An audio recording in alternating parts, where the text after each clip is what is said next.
একটা ইবাদতের মৌসুম শেষ হয়েছে ঠিকই, কিন্তু আমরা আরেকটা ইবাদতের মৌসুমে প্রবেশ করে গেছি। সেটা কোনটা? হজের মৌসুম, এটাতে আমরা প্রবেশ করে গেছি। আল্লাহ রাব্বুল আলামিন আমাদেরকে বাইতুল্লাহর হজ করা ছাড়া যেন মৃত্যু না হয় সেই তৌফিক দান করুন। আল্লাহ রাব্বুল আলামিন হজ সম্পর্কে যে নির্দেশ দিয়েছেন, নির্দেশের যে ভাষা এবং হজ ফরজ হওয়ার জন্য আল্লাহ রাব্বুল আলামিন যে আদেশ করেছেন, সে আদেশের যে বক্তব্যের ধরন, এটা যদি আমরা একটু খেয়াল করি তাহলে আমাদের কাছে পরিষ্কার হবে যে হজ এটা এক ডিফারেন্ট ইবাদত। অন্য ইবাদতের সাথে এর অনেক দিক থেকে বিশেষ বৈশিষ্ট্য দ্বারা এটাকে পার্থক্য করা যায়। আল্লাহ সুবহানাহু ওয়া তাআলা সালাতের সম্পর্কে, নামাজ সম্পর্কে বলেছেন, আকিমিস সালাহ, নামাজ কায়েম করো, যথাযথভাবে নামাজ পড়ো, সরাসরি নির্দেশ। কুতিবা আলাইকুমুস সিয়াম, তোমাদের উপরে সিয়াম ফরজ করে দেওয়া হয়েছে, এটা অর্ডার। অনেক ফরজ ইবাদত সম্পর্কে আল্লাহ তাআলা এরকম নির্দেশ করেছেন, তোমাদের উপরে এটা অবধারিত করা হলো, এটা নির্দেশ করা হলো, তোমাদেরকে আল্লাহ নির্দেশ করছেন, তোমাদেরকে ওসিয়ত করা হলো, ইত্যাদি শব্দ দিয়ে আল্লাহ তাআলা অন্যান্য ইবাদত বন্দেগীগুলো আরোপ করেছেন। হজের ব্যাপারে এসে আল্লাহ রাব্বুল আলামিন বলেছেন, ওয়ালিল্লাহি আলান নাস হিজ্জুল বাইতি মান ইসতাতাআ ইলাইহি সাবিলা। এর অর্থ কি? এর অর্থ হলো ওয়ালিল্লাহি আলান নাস, মানুষের উপর আল্লাহর প্রতি কর্তব্য। ওয়ালিল্লাহি আলান নাস, আরবি গ্রামারের ছাত্ররা ভালো বুঝবেন, এই জাতীয় শব্দে কারোর পাওনা আর কারোর দেনা এটা বোঝানো হয়। কেউ এখানে হকদার আর কেউ দেনাদার, কেউ পাওনাদার আর কেউ দেনাদার, এগুলো বোঝানোর জন্য লি আলা ব্যবহার হয়। লাহু আলাইয়া দিরহাম, মানে আমার উপর তার এক দিরহামের দেনা আছে, এটা তার পাওনা আছে আমার কাছে। ঠিক একইভাবে আল্লাহ বলছেন, ওয়ালিল্লাহি আলান নাস হিজ্জুল বাইত, মানুষের কাছে আল্লাহর পাওনা, মানুষের কাছে আল্লাহর পাওনা, মানুষ, আল্লাহর প্রতি মানুষের কর্তব্য। লিল্লাহি আলান নাস, মানুষের উপরে অবশ্য কর্তব্য এবং করণীয়, আল্লাহর অধিকার কি? হিজ্জুল বাইতি মান ইসতাতাআ ইলাইহি সাবিলা, যদি আর্থিক শারীরিক সঙ্গতি থাকে তাহলে বাইতুল্লাহ গিয়ে হজ করা, এটা হলো মানুষের প্রতি আল্লাহর পাওনা, এটা আল্লাহর প্রতি মানুষের কর্তব্য, করণীয়, তার মানে এটা আল্লাহর অধিকার। এটা লক্ষ্য করেন তো যে কুতিবা আলাইকুমুস সিয়াম অথবা আকিমিস সালাহ অথবা এই জাতীয় যে শব্দ বা বাক্যগুলো আল্লাহ কোরআনে ব্যবহার করেছেন, তোমাদের উপর এটা ফরজ করা হলো, এটা করো, এটা অর্ডার, এটা নির্দেশ, এগুলো সাফ এবং পরিষ্কার নির্দেশনা জারি। আর এই হজের বেলায় এসে আল্লাহ রাব্বুল আলামিন বলছেন যে মানুষের কাছে আল্লাহর পাওনা হয়ে যায়, যদি তার সামর্থ্য থাকে সে যেন হজ করে। এখানে একটা প্রেমময় ইবাদতের ইঙ্গিত পাওয়া যায় হজের মধ্যে, যে এখানে আল্লাহর সাথে বান্দার একটা বিশেষ মোহাব্বত, ভালোবাসা, একটা বিশেষ সম্পর্ক, আল্লাহর নিদর্শনগুলো পরিদর্শন করার মাধ্যমে আল্লাহর প্রতি ঈমান বৃদ্ধি করার এক সুবর্ণ সুযোগ তৈরি হয় হজের মধ্যে, সে বিষয়টি কিন্তু এখান থেকে বোঝা যায়। এই জন্য হজ ইসলামের প্রথম রুকন নয়। কত নম্বর রুকন? 5 নম্বর রুকন। ইসলামের কত নম্বর রুকন হজ? ইসলামের যে প্রধান 5টা কাজ, মূল স্তম্ভ 5টা বিষয়, এই 5টা বিষয়ের ভিতরে 5 নম্বর এবং সর্বশেষ হলো কি? হজ। হজ কেন সর্বশেষ? এর অনেক উত্তর আছে। এর একটা উত্তর এটাও যে অন্যগুলো সবার জন্য প্রযোজ্য, হজ সবার জন্য প্রযোজ্য নয়। তবে এই উত্তর এর চাইতে আরো জুৎসই উত্তর হলো, আরো গ্রহণযোগ্য উত্তর হলো যে ইসলামের 4টা স্তম্ভ পরিপালন করার পর মূলত মানুষ হজের যে স্তম্ভ আছে, হজের যে রোকন আছে, এটা আদায় করার জন্য সার্বিকভাবে প্রস্তুত হয়, উপযুক্ত হয়, উপযোগী হয়। একটা মানুষ আল্লাহর প্রতি ঈমান আনে, প্রথম স্তম্ভ শাহাদাতি আল্লাহ ইলাহা ইল্লাল্লাহ ওয়া আন্না মুহাম্মাদান রাসূলুল্লাহ, আল্লাহ ছাড়া সত্যিকারের কোনো মাবুদ নেই, উপাস্য আর কেউ নেই তিনি ছাড়া, আর মুহাম্মদ সাল্লাল্লাহু আলাইহি ওয়াসাল্লাম আল্লাহর রাসূল, এই কথার সাক্ষ্য দেওয়া, মুখ দিয়ে এটার সাক্ষ্য দেওয়া, এক নম্বর স্তম্ভ। এটা যখন মানুষ রপ্ত করে ফেললো, এটা মানুষের মধ্যে বদ্ধমূল হয়ে গেল এবং ইমানদারের লিস্টে তালিকায় তার নাম ঢুকে গেল, এন্ট্রি হয়ে গেল, এরপর দ্বিতীয় কাজ হবে তার ৫ ওয়াক্ত সালাত আদায় করা। দ্বিতীয় রোকন ৫ ওয়াক্ত নামাজ। ৫ ওয়াক্ত নামাজ যদি কেউ না পড়ে তাহলে ইসলামের রোকনই নেই, খুঁটিই নেই, সে কিভাবে মুসলমান দাবি করতে পারে? ইসলামের খুঁটি, আপনি ইসলামের অনেক কাজ না করলেও মুসলমান থাকতে পারেন, কিন্তু নামাজ না পড়লে নিজেকে মুসলমান দাবি করার নৈতিক কোনো সুযোগই নেই। যদি আমরা অনেকে মনে করি নামাজ কালাম জিন্দিগিতে না পড়লেও কি হয়েছে, নাম তো মুসলমানের ঘরে জন্মগ্রহণ করছে, সবাই মুসলমান জানে, অতএব আমি মুসলমান। তো যাই হোক, ইসলামের দ্বিতীয় স্তম্ভ হলো কি? ৫ ওয়াক্ত বুনিয়াল ইসলাম আলা খামস, শাহাদাতি আল্লা ইলাহা ইল্লাল্লাহ ওয়া আন্না মুহাম্মাদুর রাসূলুল্লাহ ওয়া ইকামিস সালাহ, নামাজ কায়েম করা, ৫ ওয়াক্ত নামাজ পড়া, এটা হলো ইসলামের দ্বিতীয় রোকন, দ্বিতীয় খুঁটি, দ্বিতীয় স্তম্ভ, পিলার। আর ৩ নম্বর কোনটা? ৩ নম্বর খুঁটি কোনটা? না রোজা? অনেকে রোজা বলছিলেন। সাধারণত আমাদের দেশে আমরা বলতে এভাবে বলি নামাজ রোজা, আমরা বলতে বলি কি নামাজ রোজা, তার মানে নামাজের পরে রোজার অপশন। আসলে এটা না, হওয়ার কথা কোনটা? নামাজ যাকাত, এরপরে হলো রোজা। কোরআনে আল্লাহ তাআলা কোথাও নামাজ রোজা বলেন নাই, আল্লাহ বলেছেন নামাজ যাকাত, সালাত যাকাত। আল্লাযীনা ইউকিমুনাস সালাহ ওয়া ইউতুনাজ যাকাত, আল্লাহ তাআলা যেখানেই বলেছেন নামাজের কথা সেখানে পাশাপাশি কিসের কথা বলেছেন?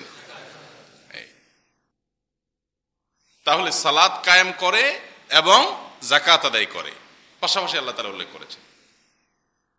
বোঝা গেল শুধু আল্লাহ উল্লেখ করেছেন তা নয়, হাদিসেও নবী করিম সাল্লাল্লাহু আলাইহি ওয়াসাল্লাম ইসলামের ৫টা স্তম্ভ বলতে গিয়ে বলেছেন কি? ইকামিস সালাহ ওয়া ইতাইজ যাকাত, সালাত কায়েম করে এবং যাকাত আদায় করে। তাহলে নামাজের পরের খুঁটিটা কি, রোজা না যাকাত? যাকাত। যাকাতরে আমরা ঠেলে ৪ নম্বর নিয়ে ফেলাইছি বা ৩ নম্বর নিয়ে ফেলাইছি। ও, আমরা ৫ নম্বর নিয়ে ফেলছি। আমরা বলতে বলি নামাজ, রোজা, হজ, যাকাত। চিন্তা করেন, কোরআন যেটাকে দ্বিতীয় নম্বর স্থান দিয়েছে, হাদিস যেটাকে দ্বিতীয় স্থান দিয়েছে, আমরা সেটাকে কত নম্বর মার্ক দিয়েছি? ৫ নম্বর সিরিয়ালে ঠেলে রেখে দিস যে যাকাত লাস্টে থাকো, তুমি তোমার আগে দিয়ে হজ থাকো, কারণ হজ করলে নগদ ফিডব্যাক পাওয়া যায়, লাভ আছে, হাজি শব্দ পাওয়া যায়, এটা একটু আগে রাখলাম। আর হজ কোনো ফিডব্যাক নাই, ডাইরেক্ট দিয়ে দিতে হয় এবং কোনো ফিডব্যাক কিছুই আসে না, যাকাত, অতএব যাকাতরে রাখা একেবারে শেষে। তো আমরা সেভাবে করছি, আমরা বলতে বলি নামাজ, রোজা, হজ, যাকাত। আসলে হবে কি? নামাজ, যাকাত, রোজা, হজ, নামাজ, যাকাত, রোজা, হজ। গুরুত্বের সিরিয়ালটা এইভাবে হবে, আমরা এটাকে উল্টে ফেলছি, আমাদের সুবিধা অনুযায়ী হয়তো সেট করছি, অথবা কেউ কোনোভাবে এটাকে শুরু করছে, ওইটাই প্রচলিত আমাদের সমাজে আছে। যাই হোক, তো যেটা বলছিলাম যে হজ ইসলামের এরকম একটা গুরুত্বপূর্ণ ইবাদত যে তার আগে আল্লাহ তাআলা 4টা রোকন রেখেছেন, এটাকে 5-এ রেখেছেন কেন সেটা বলছিলাম। যে ঈমান একজন মানুষের মধ্যে বদ্ধমূল হয়ে যাওয়ার পর 5 ওয়াক্ত সালাত তিনি আদায় করছেন, আল্লাহর সাথে সম্পর্ক, আল্লাহর সাথে বিশ্বাস শুধু থাকলো না, বিশ্বাসের পাশাপাশি কর্ম সম্পাদন করলেন, আল্লাহর আনুগত্যে 5 ওয়াক্ত সালাত আদায় করলেন। এরপরে শুধু শারীরিক ইবাদতই করলেন না, আবার আর্থিক ইবাদত যাকাতও আদায় করলেন, 3 নম্বর রোকন। এরপরে আবার আল্লাহ তাআলার নির্দেশ পালন করতে গিয়ে না খেয়ে উপবাস থেকে সিয়াম পালন করার ইবাদতও পালন করলেন, রোজাও রাখলেন রমজানে।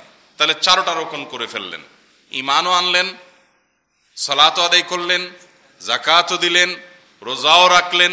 এই সবগুলো করতে করতে আল্লাহর সাথে বান্দার সম্পর্ক আরো বাড়লো না কমলো? আস্তে আস্তে বাড়লো না? চূড়ান্ত পর্যায়ে যখন আল্লাহ তাআলার সাথে বান্দার তাআল্লুক হয়, গভীর সম্পর্ক হয়, মহব্বত হয়, ভালোবাসা হয়, আল্লাহ তাআলার প্রতি টান আকর্ষণ হয়, আল্লাহর দিদার, আল্লাহর সাক্ষাতের প্রতি আগ্রহ বাড়ে, এবার আল্লাহ রাব্বুল আলামিন তাকে হজের জন্য কল করেন, চলে আসো, তাহলে চলে আসো। কোথায়? বাইতুল্লাহ চলে আসো। মাশায়েরে হারাম, আল্লাহর যে নিদর্শনগুলো আছে এই নিদর্শনগুলো দেখো, অবলোকন করো, এবং আল্লাহর সাথে সাক্ষাৎ যেটা কিয়ামতে হবে তার আগে দুনিয়াতে আল্লাহর মহব্বতের কিছুটা ফিল, কিছুটা অনুভব করে যাও। এই জন্য যাকাতকে, এই হজকে 5 নম্বরে রাখা হয়েছে, যে আগে প্রথম ক্লাস, দ্বিতীয় ক্লাস, তৃতীয় ক্লাস এগুলো সবগুলো শেষ করে আল্লাহর মহব্বত এবং ভালোবাসার একটা চরম অবস্থা যখন বান্দার মধ্যে আসবে তখন সে এই জিনিসটি করবে। এর মানে এই নয় যে আমরা বলছি যে কারোর হজ ফরজ হলেও তিনি অপেক্ষা করবেন, আগে নামাজি হবেন, এরপরে রোজাদার হবেন, এরপরে যাকাত আদায় করবেন, তারপরে 5 নম্বরে হজ করবেন। আমরা ওই সিরিয়াল বুঝাই নেই। শরীয়ত প্রত্যেকটা ইবাদতের জন্য নির্দিষ্ট শর্ত দিয়েছে, এই শর্ত হয়ে গেলে ইবাদতটি আবশ্যক হয়ে যাবে।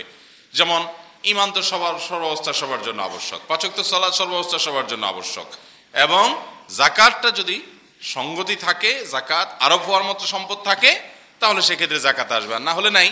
রোজা সবার জন্য প্রযোজ্য হবে, আর হজ ফরজ হওয়ার মতো সঙ্গতি থাকলে তখন ফরজ হয়ে যাবে। তাহলে মোদ্দা কথা হলো, হজের মতো একটা ইবাদত, যে ইবাদতের মধ্যে আল্লাহর কুদরত এবং আল্লাহর অনেক নিদর্শনের সাক্ষী হওয়া যায় এবং অনুভব করা যায়। আল্লাহ সুবহানাহু ওয়া তাআলা যাদেরকে হজ করার তৌফিক দিয়েছেন, যারা বাইতুল্লাহ অন্তত উমরা করার তৌফিক পেয়েছেন, যাওয়ার তৌফিক পেয়েছেন, তারা বলতে পারেন যে এই টান, এই আকর্ষণ কত বেশি। এখানে অলৌকিক একটা আকর্ষণ আছে, অবর্ণনীয় একটা তৃপ্তি আছে, যেটা পৃথিবীতে মানুষ কোনোদিন ব্যক্ত করতে পারে না। কত কিছু তৃপ্তি তো আমরা অনুভব করি। আমরা এর আগে বারবার বলেছি, আপনি যদি আল্লাহর একেবারে বিশেষ কিছু কুদরতের প্রত্যক্ষ সাক্ষী হতে চান, দেখতে চান, তাহলে তার একটি হলো এটি। পৃথিবীতে কোনো গুরুত্বপূর্ণ স্থাপনা, সপ্তাশ্চর্যের একটি, কিংবা এরকম আরো কোনো গুরুত্বপূর্ণ ভবন, স্থাপনা বা আল্লাহর কোনো বিশেষ সৃষ্টি যদি আপনি একবার দেখেন, দ্বিতীয়বার দেখেন, তৃতীয়বার দেখেন, মানুষের বানানো হোক অথবা আল্লাহর কোনো কুদরতের বিশেষ কোনো সাক্ষী, বিশেষ কোনো সৃষ্টি যদি হয়, কয়েকবার দেখার পরের পর আপনার কিন্তু সেখানে যাওয়ার জন্য কোনো বিশেষ টান, আকর্ষণ অনুভব হবে না। এটাই হলো বাস্তবতা। একই জায়গায় অনেকবার মানুষ যেতে খুব বেশি চায় না, নতুন জায়গায় যেতে চায়। কিন্তু বাইতুল্লাহ এবং হজের যে জায়গাগুলো, ইব্রাহিম আলাইহিস সালামের স্মৃতি বিজড়িত জায়গাগুলো, আল্লাহর কুদরতের যে নিদর্শনগুলো, মাশায়েরে হারাম যেগুলো, সেগুলোতে মানুষ বারবার যাওয়ার পরও, 10 বার, 20 বার, 30 বার যাওয়ার পরও তার আকর্ষণ কমে না, বরং যে যত বেশি যায় তার আকর্ষণ তত বাড়তে থাকে। এটা একটা মিরাকল বলতে পারেন, এটা একটা মুআজিজা বলতে পারেন, এটা একটা অলৌকিকত্ব বলতে পারেন। আল্লাহ রাব্বুল আলামিন আমাদেরকে সে অলৌকিকত্ব প্রত্যক্ষ করা, উপলব্ধি করার তৌফিক দান করুন। মোহতারাম হাজরিন, হজ শব্দের উদ্দেশ্য, অর্থ মূলত টার্গেট করা, লক্ষ্য করা, অর্থাৎ বাইতুল্লাহকে লক্ষ্য বানিয়ে আপনি আপনার নিজের অবস্থান থেকে রওনা হওয়া, এটাই হলো হজ শব্দের শাব্দিক অর্থ। আর ইসলামের অবস্থান সম্পর্কে বললাম, ইসলামের 5টি স্তম্ভের অন্যতম, অর্থাৎ ইসলামের মূল এবং প্রধান কাজ যদি বলি 5টা, তো সে 5টা কাজের একটা হলো এই বাইতুল্লাহর হজ করা। কিন্তু হজ কাদের উপরে আবশ্যক হয়? হজ ফরজ হয় সে সমস্ত ব্যক্তির উপরে যাদের হজ করার মতো সামর্থ্য আল্লাহ তাআলা দিয়েছেন। হজ করার মতো সামর্থ্য নাই, তাদের উপরে হজ ফরজ না। হজ করার সামর্থ্য কাদের আছে? হজের মৌসুমে নিজ অবস্থান থেকে বাইতুল্লাহে গিয়ে হজ সম্পাদন করে আবার নিজের অবস্থানে, নিজের দেশে, নিজের বাড়িতে ফিরে আসার মতো আর্থিক সঙ্গতি, পাথেয় এতটুকু ব্যবস্থাপনা যদি থাকে, তারপরে হজ ফরজ। এবং এই সময়টাতে পরিবারের ভরণ পোষণ দিয়ে যাওয়ার মতো ব্যবস্থা যদি থাকে। তো এর মানে হলো, হজ আমরা বাংলাদেশে যারা অবস্থান করছি, বাংলাদেশ থেকে মক্কায় গিয়ে হজ করে আসতে যত টাকা লাগে, এবং এই সময়টাতে পরিবারের ভরণ পোষণে তো আর সামান্য কিছু টাকা লাগে, এই ব্যবস্থাপনা যার আছে তার উপরে হজ ফরজ, তার উপরে হজ ফরজ। এখন একটা জটিল বিষয় হলো, আজ থেকে ধরেন 15 বছর আগে, 20 বছর আগে হজ এখনকার মতো এত ব্যয়সাধ্য বিষয় ছিল না। তখন হজের খরচ অনেক কম ছিল। এখন হজের খরচ অনেক বেশি হয়ে গেছে। 7 লাখ, 7.5 লাখ টাকার নিচে হজ করার চিন্তায় মানুষ করতে পারছে না বাংলাদেশ থেকে। যদিও বিষয়টা খুবই দুঃখজনক, কিন্তু সে বাস্তবতায় এসে আমরা দাঁড়াইছি। এখন ধরা যাক আপনার 15 বছর আগে হজ করার মতো সামর্থ্য ছিল, তখন হজ করতে কত টাকা লাগতো? 1-1.5 লাখ টাকায় হজ করা যেত। তখন আপনার কাছে 1-1.5 লক্ষ টাকা ছিল। হজের মৌসুমে হজ মানে টাকা, যে সময় টাকা থাকলে হজের জন্য আপনি বুক দিতে পারবেন। তখন তো রেজিস্ট্রেশন সিস্টেমও ছিল না, মানে যে কেউ রেজিস্ট্রেশন বলতে প্রি রেজিস্ট্রেশন সিস্টেম ছিল না। তো যে কোনো সময় প্রায় হজে যাওয়ার আগ মুহূর্ত পর্যন্ত যাওয়ার অপশন অনেক আগে থেকে ছিল। ওই সময় আপনার কাছে হজের মৌসুমে হজের টাকা জমা দেওয়ার সুযোগ আছে। ওই টাইমে আপনার কাছে টাকা ছিল, কিন্তু আপনি করেন নাই। কেন করেন নাই? যে আরো পরে করব। কারণ আমাদের সমাজে হজ সম্পর্কে অনেক ধারণা আছে। অনেকে মনে করে যে জোয়ান বয়সে হজ করা উচিত না, কারণ হজ ধরে রাখা যায় না। অনেকে জোয়ান বয়সে হজ করে না কি জন্য? হজরে ধরে রাখা যায় না। হজ এত পাওয়ারফুল একটা বাহন যে এটা এত দ্রুত গতিতে ছুটে যায় যে জোয়ানরা ধরে রাখতে পারে না। যারা বুড়া থুড়থুড়া হয়ে গেছে এই বেচারা ধরে রাখতে পারে, তাদের অনেক শক্তি। ব্যাপারটা এরকম হয়ে গেল না? হজ এটা ধরে রাখা যদি যুবকের জন্য কঠিন হয়, তো বৃদ্ধের জন্য কি সহজ হওয়ার কথা? কি বলেন? যুবকদের জন্য হজ ধরে রাখা যদি কঠিন হয়, তাহলে বৃদ্ধদের জন্য তো অসম্ভব। কারণ সার্বিক শক্তি যে কোনো দিক থেকেই বলেন না কেন, যুবকদের বেশি না বৃদ্ধদের বেশি? এমনকি মনোবলের কথাও যদি বলেন, যুবকদের যে মনোবল, বৃদ্ধদের কি সেটা থাকে? বৃদ্ধ বয়সে সবকিছু দুর্বল হয়ে যায়। তো যুবকরা যদি হজ ধরে রাখতে না পারে, তাহলে বৃদ্ধরা তো হজ ধরে রাখা দূরের কথা, বরং হজের দৌড়ানি খাওয়ার কথা। হজরে যদি টেনে ধরে রাখতে যুবকে না পারে, তাহলে বৃদ্ধরা তো উল্টা হজে দৌড়ানোর কথা। এটা শয়তানি একটা বুদ্ধি আমাদের মাথায় ঢুকছে যে যৌবন বয়সে হজ করলে হজ ধরে রাখা যায় না। অনেক মানুষ আছে হজ করতে চাইলে, শুধু হজ কেন, দায়ের কথায় আসেন, অনেক বয়সের তরুণ দায় রাখতে চাইলে অনেক মুরব্বীরা বলে, দাড়ি যে রাখছো, দাড়ির মর্যাদা ধরে রাখতে পারবা? শুনতে কি সুন্দর শোনা যায়, তাই না? তো এইটা যে প্রশ্ন করে তাকে পাল্টা প্রশ্ন করা উচিত, তুমি যে ঈমান রাখছো, ঈমানের মর্যাদা ধরে রাখতে পারবা? মিয়া ছাড়ো ঈমান, বেঈমান হয়ে যাও। এই কথাটা যেরকম হাস্যকর, অযৌক্তিক, একইভাবে দাড়ি এবং হজের ব্যাপারে কেউ যদি আগে থেকে আল্লাহর বিধানটা পালন করতে চায়, তার উপরে এটা প্রযোজ্য হয়ে গেছে, এখন থেকে করা উচিত। আপনি তখন তাকে বললেন না, এটা মর্যাদা ধরে রাখতে না পারলে এটা করা উচিত না। তো এটা হলো অতিভক্তি চোরের লক্ষণ। এটা হলো অতিভক্তি চোরের লক্ষণ। নিজে তো করবেই না, আরেকজন করলে নিজের উপরে প্রেশার আসবে। এখন ফতোয়া বাইর করছে কি, যে এত অল্প বয়সে হজ করে ফেললে হজ ধরে রাখা যায় না। আমরা অনেকে মনে করি জওয়ান বয়সে হজ করে ফেললে আমার এখনো সারা জীবন বাকি, কত আকাম কুকাম রয়েছে এখনো, 2 নম্বর পথে কামাই করে বড়লোক হয়ে বুড়া বয়সে এসে হাজি সাহেব সেজে যাব। এটি তো আমাদের কালচার, এইটি আমাদের প্র্যাকটিস আমাদের সমাজের। তো আমি সেটাই তো করব। এখনই যদি হজ করে ফেলি তাহলে তো আর আকাম করতে পারবো না। আমি বলতে চাই, কে আপনাকে ফতোয়া দিছে? কোন আলেম আপনাকে ফতোয়া দিছে যে হজ করলে আর আকাম করা যায় না? কে বলছে? কোথায় পাইছেন যে হজ করলে আকাম করা যায় না? আমি কোথাও পাইনি যে হজ করলে আর কোনো আকাম করা যায় না। কে বলছে? তার মানে হজ করলেও আকাম করা যায় না, হজ না করলেও আকাম করা যায় না। এর মানে এই না যে তাহলে হজ করলে আকাম করা যায়, ব্যাপারটা সেটা না। ব্যাপারটা হলো কি, যে অপকর্ম, গুনাহের কাজ, পাপের কাজ, সেটা হজ করলেও করা যায় না, হজ না করলেও। এখন হজ থেকে আমাদেরকে শয়তান বিরত রাখার জন্য এই বুদ্ধি দিছে। অনেক বয়সে 30, 35, 40 বছরের ভাইরা আছেন যাদের আলহামদুলিল্লাহ শারীরিক সক্ষমতা আছে, আর্থিক সঙ্গতি আছে, কিন্তু হজ করে না। অনেকে আবার বলে যে আগে বাপ মারে হজ করাও, তারপর নিজে হজ করো। এগুলো সবগুলো নেক্সট সুরতে ধোকা, শয়তানের সমস্ত বুদ্ধি মাথায় দেয়। এবং অনেক বাপমাও আছে জওয়ান বয়সের ছেলে হজ করলে মাইন্ড করে, বলে যে ছেলে কত বড় বেয়াদব দেখছো, বাপের আগে হজ করে। হজ পেটের ক্ষুধা, আপনার লাগছে অনেক ক্ষুধা, আপনার বাবার পেটে কোনো ক্ষুধা নাই। এখন ক্ষুধা না লাগলে কি হয়েছে, বুড়ারে ধরে আপনি জোর করে আগে খাওয়াবেন, কারণ বাপের আগে খাওয়ানো বেয়াদবি হয়ে যাবে না? তো এইটা যেরকম হাস্যকর, বাপের আগে হজ করলে বেয়াদবি হবে বলাটাও সেরকম হাস্যকর। বাবার হজ করার মতো আর্থিক সঙ্গতি নাই, তাহলে ওনার উপরে হজ ফরজ না। আমাকে আল্লাহ তাআলা সঙ্গতি দিয়েছেন, আমার উপরে ফরজ, তাহলে আমাকে করতে হবে। বাবাকে করে আমাকে করতে হবে, এটা ভুল। হ্যাঁ, যদি আল্লাহ তাআলা আর্থিক সঙ্গতি দেয় যে আমি যাওয়ার সময় বাবাকেও সাথে নিয়ে যাবো, আলহামদুলিল্লাহ, সেটা হলো সবচেয়ে ভালো। সেই তৌফিক থাকলে সেটা সবচেয়ে ভালো এবং সেটা করা উচিত যদি সুযোগ থাকে।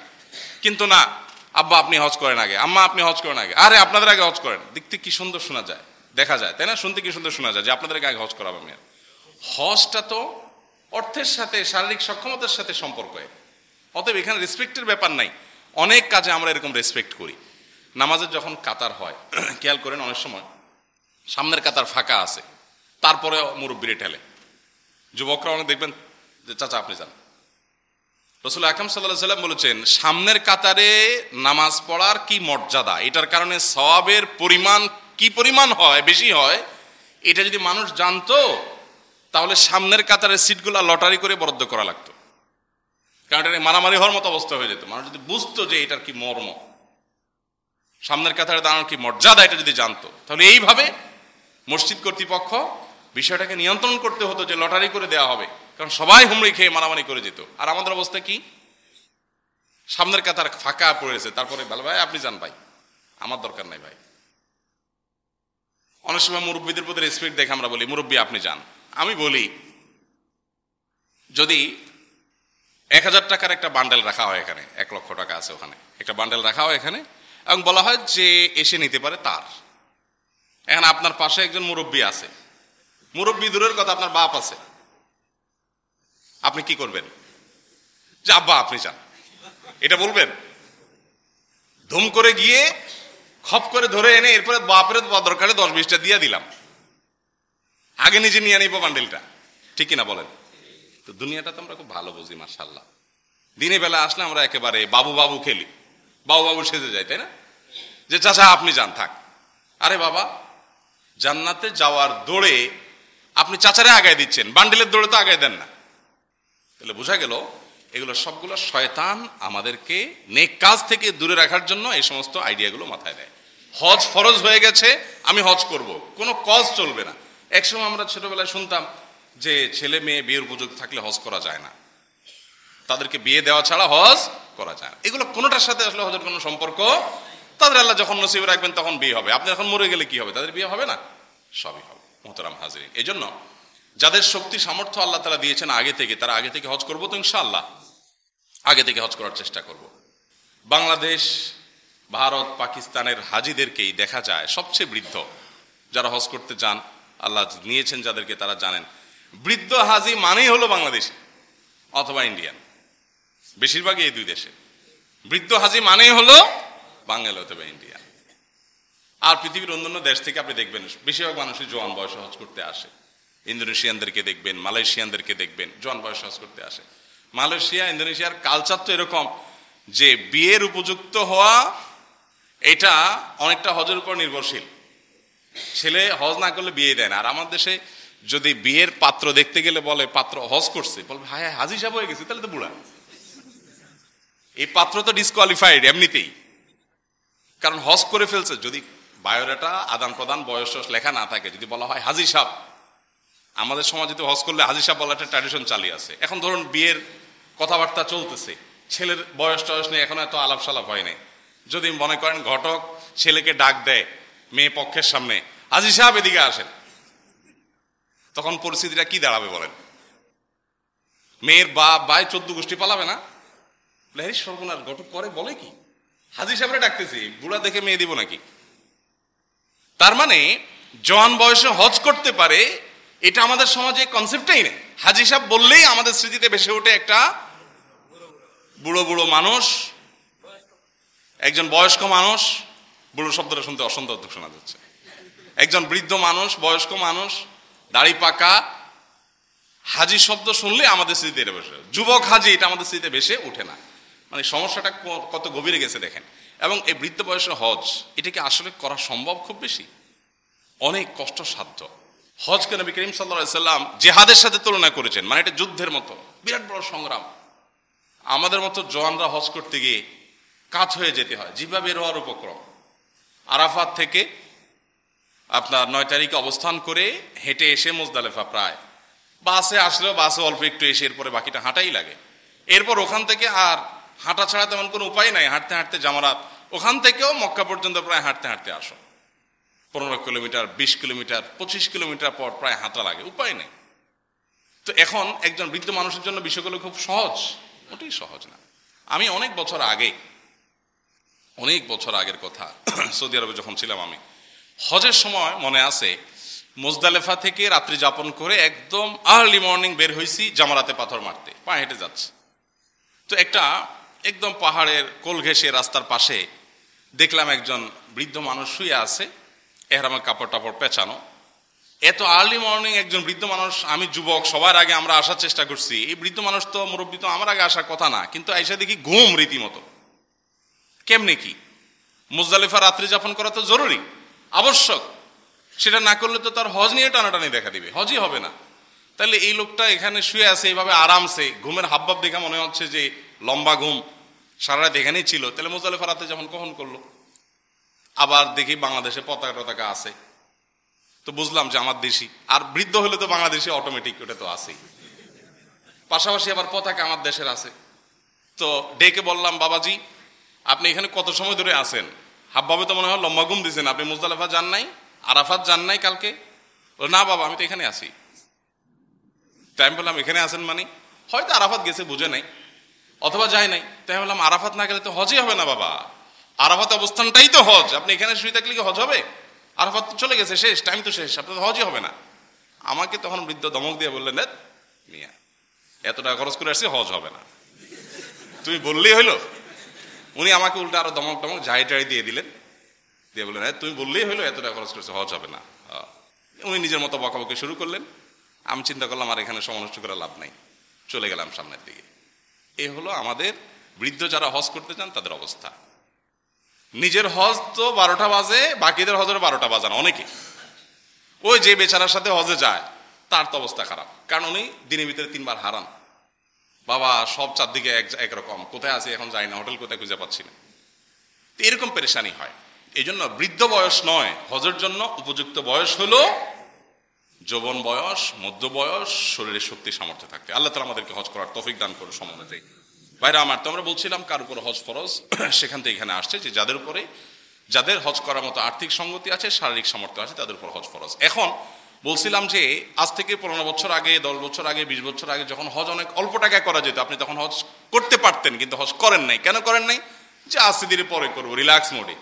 এই আস্তে ধীরে পরে করবো করতে করতে, অপেক্ষা করতে করতে এখন 7.5 লাখ টাকা এসে ঠেকছে। এখন 7.5 লাখ টাকা তো আপনার কাছে নাই। এবার কি হবে? এই ব্যক্তির উপরে হজ ফরজ না ফরজ না? ফরজ কিভাবে? এখন তার তো টাকাই নেই, ফরজ হয়ে গেছে, এখন তাকে হজ করতেই হবে। কিভাবে করবে সে জানে না, করলে সে গুনাহগার হবে। কত জটিল ব্যাপার। এই জন্য ভাইরা আমার, যারা 2, 4, 5 বছর আগেও, করোনার ঠিক আগেও হজ করার সামর্থ্য ছিল, সুযোগ ছিল, 3 লাখ, 3.5 লাখ বা আরো কম বেশিতে হজ করা যেত, তারা অনেকে করছি করে করলেন না। এখন সে 7.5 লাখ, 8 লাখে থেকছে। সামনে আরো কি হবে, আদৌ টাকা হইলেই করা যাবে কিনা, সেটা একটা জটিল বিষয়। এখন তো প্রি রেজিস্ট্রেশনের বিষয়, 1 বছর করলে 2 বছর পর সিরিয়াল আসে, 1 বছর পর সিরিয়াল আসে, কত জটিল। এই জন্য নবী করিম সাল্লাল্লাহু আলাইহি ওয়াসাল্লাম বলেছেন, যাদের উপর হজ ফরজ হয়েছে তারা দ্রুততার সাথে, বিলম্ব না করে সাথে সাথে হজটাকে আগে করা উচিত। আমরা করি কি, যে টাকা পয়সা হলে জমি কিনবো, বাড়ি করব, গাড়ি করব, অ্যাসেট করব, ব্যবসা বাণিজ্য দাঁড় করাবো, সব ঠিকঠাক হয়ে যাবে, সব সেটিং ফিটিং হবে, এরপরে অতিরিক্ত যেটা থাকবে উদ্বৃত্ত, ওইটা দিয়ে গোছায় সেটা হজ করে আসবে। তো এটা হজের প্রতি অবিচার ভাইরা, এটা হজের প্রতি অবিচার। আল্লাহ তাআলা আমাদেরকে যাদের সামর্থ্য দিয়েছেন, সামর্থ্য হওয়ার সঙ্গে সঙ্গে আগে হজটা করার তৌফিক দান করুন। আমি চেষ্টা করেছি শুরু থেকেই এই আমলটা বিভিন্ন জায়গায় বিভিন্নভাবে আমাদের ভাইদেরকে বোঝানোর জন্য, যে দেরি করা হজের ক্ষেত্রে এটা জীবনের সবচেয়ে বড় ভুলগুলোর একটা। দেরি করবেন না। অনেকে সরকারি যারা চাকরি করেন, রিটায়ারমেন্টে যেয়ে তারপরে হজ যাবেন চিন্তা করেন। আপনার যদি টাকা জমে যায়, আপনি টাকা জমায় যদি বাড়ি করতে পারেন, টাকা জমাতে গাড়ি করতে পারেন, অন্য সব করতে, হজ করতে পারেন না। এখন তো সেটা অনেক কঠিন হয়ে যাচ্ছে, সামনে আরো কঠিন হয়ে যাবে। অতএব বিলম্ব করা উচিত না। যদি বিলম্ব করেন তাহলে সেই ক্ষেত্রে যত টাকাই হজের খরচ হোক না কেন, আপনাকে হজ করতেই হবে, কারণ আপনার পর আগে কি হয়ে গেছিল, হজ ফরজ হয়ে গিয়েছিল। আল্লাহ আমাদেরকে আগে ভাগে হজ করার তৌফিক দান করুন। মেয়েদের হজ ফরজ হওয়ার জন্য শর্ত হলো তাদের নিজেদের হজ করতে যা খরচ লাগে সেটার পাশাপাশি সাথে একজন মাহরাম নিয়ে তাকেও হজ করানোর মতো টাকা থাকতে হবে, অর্থাৎ ডাবল টাকা থাকতে হবে, তাহলে মেয়েদের উপরে হজ ফরজ হবে।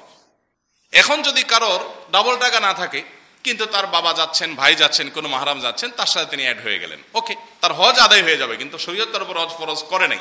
হজ ফরজ করেছে তখন যখন তার কাছে দুইজনের হজ করার মতো আর্থিক সঙ্গতি থাকবে।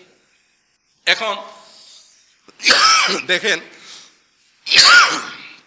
দুঃখিত, মেয়েদের হজ ফরজ, ছেলেদের হজ ফরজ হওয়ার জন্য যদি লাগে কথার কথা এখনকার বাজার অনুযায়ী 7 লাখ টাকা, আর মেয়েদের হজ করতে কত লাগবে? তাহলে শরীয়ত মেয়েদের হজটা তুলনামূলকভাবে ছেলেদের চাইতে অনেক কঠিন করেছে। অর্থাৎ ছেলেদের সামান্য টাকা হলেই হজ করতে হবে, এটা তাদের উপরে আবশ্যক, কিন্তু মেয়েদের জন্য সেটা না, তাদের অনেকগুলো টাকা হলে তখন যা হজ ফরজ হবে। তার মানে তাদের জন্য হজ ছেলেদের মতো এরকম ম্যান্ডেটরি করা হয়নি, কারণ মেয়েদের হজটা আমাদের মতো এত সহজ না, এত বড় হ্যাসেল তারা একা একা নিতে পারেন না, তাদের সাথে মাহরাম থাকতে হয় এবং পুরুষ গাইড হিসাবে থাকতে হয়, গার্ড হিসাবে থাকতে হয়। আমরা এর আগে বিভিন্ন সময় বলার চেষ্টা করছি, মেয়েদের সাথে যে পুরুষদেরকে সফরের দূরত্বে যাওয়ার সময় থাকাটা শরীয়ত আবশ্যক করেছে, এটা হলো মেয়েদের সম্মানার্থে, তাদের নিরাপত্তার জন্য, তাদের গার্ড হিসাবে, সেবক এবং সহযোগী হিসাবে। সফরের দূরত্বে কোনো নারী যখন যাবে তখন তার সাথে একজন পুরুষ মাহরাম থাকতেই হবে, এটা ম্যান্ডেটরি। লা তুসাফিরুল মারআতু ইল্লা মা আযি মাহরামিন, নবী সাল্লাল্লাহু আলাইহি ওয়াসাল্লাম বলেছেন কোন মহিলা সফর করতে পারবে না মাহরাম পুরুষ ছাড়া। কেন? মাহরাম পুরুষ ছাড়া মহিলা সফর করতে পারবে না। তার দূরত্বে, সফরের দূরত্বে যেতে হলে, ধারে কাছে গেলে ভিন্ন কথা, সফরের দূরত্বে যেতে হলে অবশ্যই তার সাথে মাহরাম পুরুষ থাকতে হবে। কেন? এটা কি মহিলাদের উপরে অযাচিত কোনো শর্ত আরোপ করার জন্য? এটা তাদের সম্মানার্থে, যে একজন নারী তিনি সফরের দূরত্বে গেলে যে কোনো পরিস্থিতিতে তার মানে কোনো বিশেষ প্রয়োজন থাকতে পারে, যেখানে তাকে ধরা লাগতে পারে, একটা অ্যাক্সিডেন্ট হতে পারে, দুর্ঘটনা হতে পারে, অপ্রীতিকর কিছু হতে পারে, তখন তার নিজস্ব একজন পুরুষ সাথে থাকবে, এটা তার সহায়ক, তার গার্ডের মতো করে, অতএব এটা তার জন্য অসম্মানের না। হজের ক্ষেত্রে একই কথা প্রযোজ্য। এবং বদলি হজ আমরা অনেকে করায় থাকি। বদলি হজ কে করতে পারে? যে নিজের হজ আগে করে ফেলেছে সে বদলি হজ করতে পারে। আমি আমার নিজের জীবনে হজ করা যে ফরজ, হজ করার মানে শারীরিক সামর্থ্য আছে, এখন আমি হজ করতে পারি নাই, তাহলে আমি আপনার বদলি হজ করার ক্ষমতা আমার নাই। আমার নিজের হজটা আমি করে ফেলেছি, আলহামদুলিল্লাহ, এবার আমি চাইলে আপনার পক্ষ থেকে বদলি হজ করতে পারবো। অনেকে এটা না বোঝার কারণে দেখা যায় বাবার পক্ষ থেকে বদলি হজ ছেলে করতে গেছে, ছেলে নিজের হজ করে নাই, তাহলে এই বদলি হজ আদায় হবে না। আবার আপনার পক্ষ থেকে বদলি হজ আপনি করাইতে পারবেন, সেটা কখন? যদি ধরুন আপনি হজ করার মতো শারীরিক সক্ষমতা আপনার নাই, আর্থিক সঙ্গতি আছে, টাকা আছে কিন্তু শরীরে ক্ষমতা নাই, যাওয়ার সুযোগ নাই, এত বয়স হয়ে গেছে, তাহলে সেক্ষেত্রে আপনি কি করতে পারবেন? বদলি হজ করাইতে পারবেন। বরং বদলি হজ করাটা আপনার উপর আবশ্যক। টাকা আছে, টাকা ছিল, হজ ফরজ হয়েছে, করেন নাই, এখন অসুস্থ হয়ে গেছেন আর যেতে পারছেন না, তাহলে আপনার উপরে ফরজ এখন টাকা দিয়ে হলো কাউকে দিয়ে হজ করাবেন। আবার মা বাবা দুনিয়া থেকে চলে গেছেন, বৃদ্ধ হয়ে গেছেন, তাদের যার সঙ্গতি নেই, তাদের তরফ থেকে ছেলে হিসেবে বদলি হজ করালেন, এটারও সুযোগ আছে। এর পাশাপাশি যাদের দেনা আছে, দেনা যদি পরিমাণ এত বেশি হয় যে তার আসলে যা আছে না টাকা পয়সা দেনা তার চাইতে বেশি, এরকম যদি হয় তাহলে সেক্ষেত্রে তার উপরে হজ ফরজ হবে না। এর পাশাপাশি মৃত ব্যক্তির তরফ থেকে হজ করানো যায়। হজ এমন একটা ইবাদত যে হজ ওমরা এটা জীবিতের পক্ষ থেকে যেরকম হয়, মৃত ব্যক্তির তরফ থেকেও হতে পারে, এটা করা যেতে পারে। আর হজ মাবরুর কিভাবে হতে পারে এটা নিয়ে আমরা ইনশাআল্লাহ আরেক জুমা আলোচনা করবো, যেহেতু আজকে আর সময় নেই। কারণ আমরা এবছর যারা যাচ্ছি তো আলহামদুলিল্লাহ, যারা পরবর্তী বছরগুলোতে যাব তাদেরও এগুলো আগে থেকে জানা থাকা দরকার। আমরা বিশেষ করে বাংলাদেশ থেকে যারা হজ করতে যান, তাদের ইন্ডিয়ান হাজি যারা আছে তাদেরও এরকম মিসকিনি আর এরকম মানে দুর্দশাগ্রস্ত হাজি দুনিয়ার অন্য কোনো দেশে হাজিদেরকে দেখা যায় না। এর অন্যতম কারণ হলো হজটা ভালো করে না বুঝে আমরা মানে চট করে টাকা হলে আমরা চলে যাই। তো আমরা ইনশাআল্লাহ পরবর্তীতে হয় আগামী জুমা না কোনো একটা জুমা ইনশাআল্লাহ কিভাবে হজ মাবরুর হতে পারে। আমরা জানি নবী সাল্লাল্লাহু আলাইহি ওয়াসাল্লাম বলেছেন, আল হজ্জুল মাবরুর লাইসা লাহুল জাযাউ ইল্লাল জান্নাহ, হজ্জে মাবরুরের বিনিময় জান্নাত ছাড়া আর কিছু হতে পারে না। কিভাবে হজ্জে মাবরুর অর্থাৎ এটা ভালো হজ কিভাবে হতে পারে, তার ক্রাইটেরিয়া কি, রূপরেখা কি, আমরা ইনশাআল্লাহ বিস্তারিত বলবো। সেই সাথে আপনাদেরকে জানিয়ে রাখি, কাল শনিবারের পরের শনিবার অর্থাৎ 13 তারিখ আমরা আসুন্নাহ ফাউন্ডেশনের তরফ থেকে এই বছর যারা হজে যাচ্ছেন তাদের জন্য বিয়া মিলনায়তনে ইনশাআল্লাহ দিনব্যাপী হজ প্রশিক্ষণ কর্ম